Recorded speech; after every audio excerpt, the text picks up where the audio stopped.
Hi guys, in this lesson I'm going to talk about the fourth mode of the harmonic minor scale and how you can use that on minor seventh chords.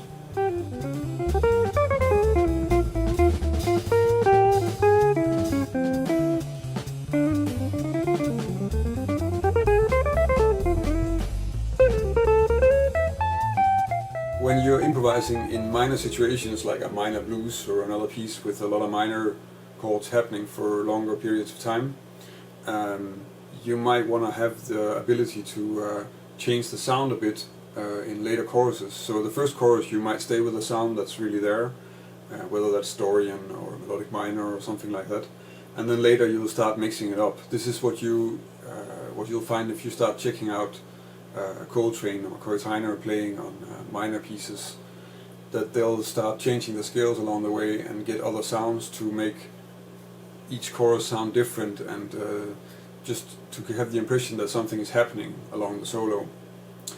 One of the options is of course to just start looking for scales where the chord that you're improvising on is found. So that's what I've done with this. This is a sound that I think I just sort of stumbled upon actually, and that I use quite often, that I throw in later in the solo just to have some sort of spacey sound to vary things a bit. And that's the fourth mode of the harmonic minor scale. So that means that if you're playing on a chord, on a minor 7 chord, then you look at that as being the fourth chord in a harmonic minor scale. So in this case, I'm using it on a C minor 7 chord, and C minor is the fourth degree in G minor harmonic. So the scale I'm going to be talking about is this scale.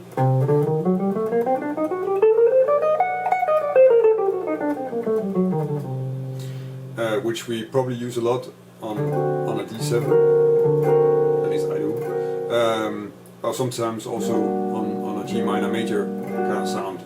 But right now we're going to try and see if we can fit it on this sound. And what that means is actually that we're going to play a C minor, and then it has a sharp 11, a 9 and a 6, or a 13. So we get this sound is in there, and something like this sound is in there. So pretty sort of spicy, pretty dissonant sounding stuff. Which is kind of what you want to have, because you already played a few choruses where you're playing something that really fits the changes and stuff. So you're throwing this in as a sort of special effect. Let's just first look at what actually is to be found in this scale. So now we know that we can play G harmonic minor on the C minor chord, because C minor 7 is a chord that's found in G harmonic minor, because it's the fourth degree. And now we just need to figure out what can we actually do with the scale. And one way to approach that is to just take all the diatonic triads or diatonic seventh chords and then look at what they are related to C or C minor. So that's what I'm going to do now. So the diatonic triads of G harmonic minor would be this.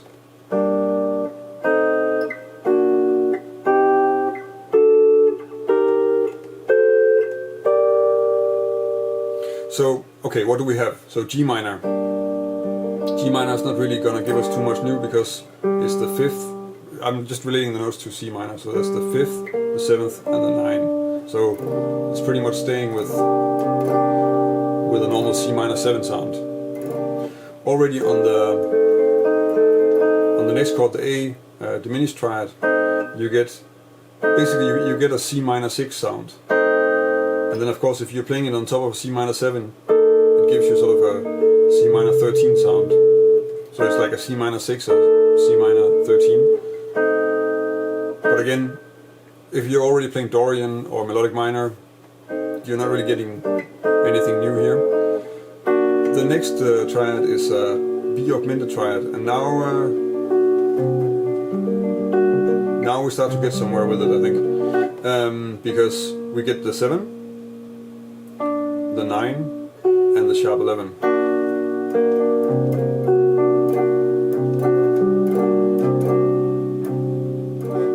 So that's some new material. So maybe that's one of the triads to take out and see if we can make some lines with it. After that we get the C minor triad, which is fairly unsurprising. And then we get a D major triad. Let's see if I can play something like...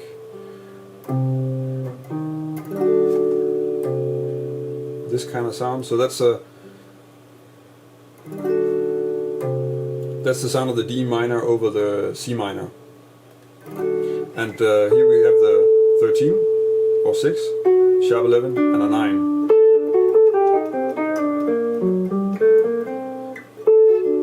So that's a good one to use. The next one is the E flat major, and that's just the upper structure of the C minor 7, so that's not really that interesting. It's of course nice to see that you have these two next to each other, so you can maybe make something with those lines, some lines with that. Okay, and the last one we have is the F sharp diminished triad,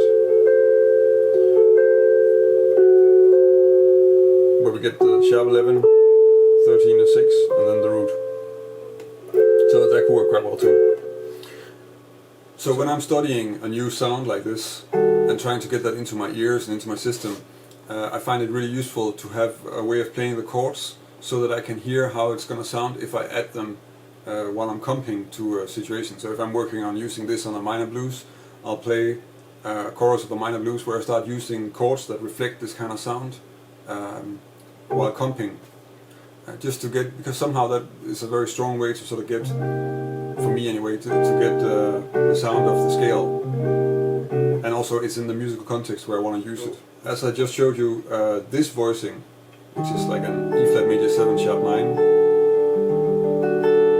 with a sharp 11 also, will of course give you that kind of sound. But it's a big voicing. And the problem we have here is that it's a complete C minor 7 with a lot of stuff happening in the extension. So everything is happening like 9,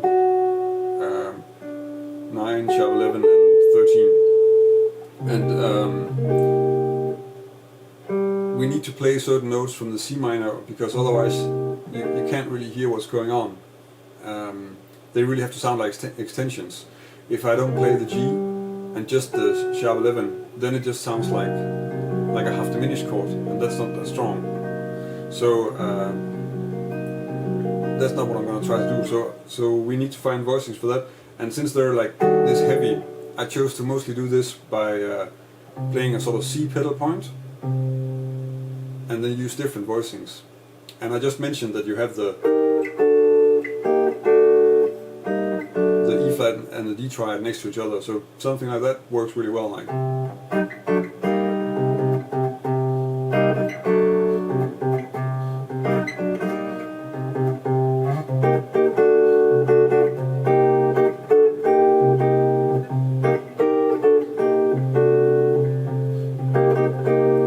Something like that works really well as a way of using this in comping. So now that we have that, I would suggest if you're trying to use this, try and see if you can throw this kind of sound in as chords, as chords first, just so you have an idea like, okay, when I get to this point in the song, it sounds like this, and then see if you can make melodies. That way it's so you're placing the sound in a context, you can hear what it's supposed to sound like, and then you can see if you can make some melodies that make sense. Otherwise you're probably just going to be playing the scale, and it's going to be quite mechanical and not that musical. But now let's just look at a few examples of lines with this scale sound. So the first line sounds like this.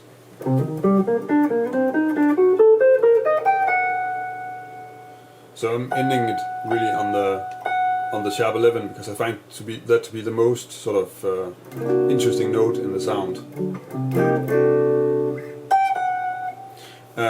For the rest, well, the line is constructed out of a C minor 9 arpeggio, and then a D7 arpeggio, and then an E flat major triad, and then I'm landing on the sharp 11, the F sharp.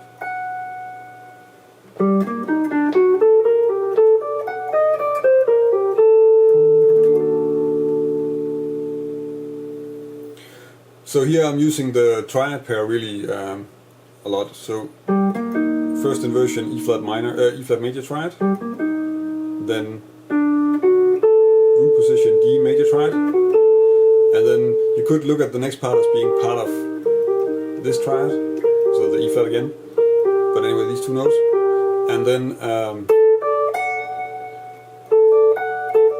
a second inversion D major triad, and then I'm running down the scale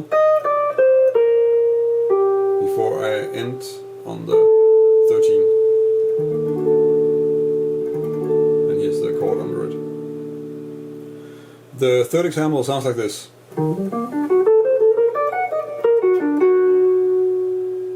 So again I'm ending on the sharp 11 to really get that kind of sound. Well, for the rest, actually this is the E flat major 7, sharp 9, sharp 11, 13 arpeggio, which is basically the whole scale, just played in thirds. And then a B flat augmented triad, and then that same triad in another inversion, so starting on the third, before I'm ending on the sharp 11. So as you can see in the examples that I made, I'm sort of splitting it up so that I have a part of the line that's very much just covering the basic sound of the C minor, and then I have this other part that's sort of using all the interesting notes, and then trying to use those. And the reason why I'm using triads is because it's easier to make melodies with those that make any sense. The triad itself is such a strong melodic construction that we can easily make something, even if you're just trying to basically just trying per random to fit it together, it's almost always going to sound pretty okay. So that's just an easy way to work. For the rest, you can also tell that I'm trying to land on notes that are very important to the character of the sound. So the lines are ending on the sharp 11 and on the 13.